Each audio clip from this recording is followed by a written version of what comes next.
Good morning বলো। Good morning মাম্মা। Good morning বেটা।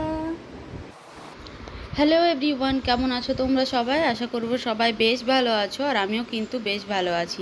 তো আজকের ভিডিওটা একটু অন্যরকম। আজকের ভিডিওটা আর আমি গুড মর্নিং বলে শুরু করিনি, আজকে বেটু গুড মর্নিং বলে ভিডিওটা শুরু করেছে। তো যাই হোক, অনেক দিন ধরে মিনি ব্লগ দেওয়া হচ্ছে না, তার জন্য ভাবলাম আজ একটা মিনি ব্লগ শেয়ার করি তোমাদের সাথে। তো বেশ অনেকক্ষণ আগেই ঘুম থেকে উঠেছি, উঠে ফ্রেশ হয়ে চা খেয়েছি, বেটুকেও খাবার খাইয়ে দিয়েছি সকালবেলা বিস্কুট, হরলিক্স বিস্কুট। আর তারপরে বিছানাটা পরিষ্কার করে নিয়েছিলাম, কিছু কাপড় জামা ছিল ভাঁজ করে রেখে নিয়েছি। আর তারপরে এই সবজিগুলো গতকাল রাত্রেবেলা নিয়ে আসা হয়েছিল, বেশ অনেকটাই রাত হয়ে গেছিলো, তার জন্য সেগুলো গুছিয়ে রাখিনি। ওরকমভাবেই আর কি থলির মধ্যে ছিল, সেগুলো এখন ভালো করে গুছিয়ে রাখলাম। আর ঘরটা ঝাড়ু দিয়ে নিচ্ছি। তারপরে ঘরটা পরিষ্কার করে স্নান করে নিয়েছি, স্নান কমপ্লিট করে এখন পুজো দিয়ে নিলাম। তো আজকের মিনি ব্লগটা এইটুকুই, দেখা হচ্ছে নেক্সট।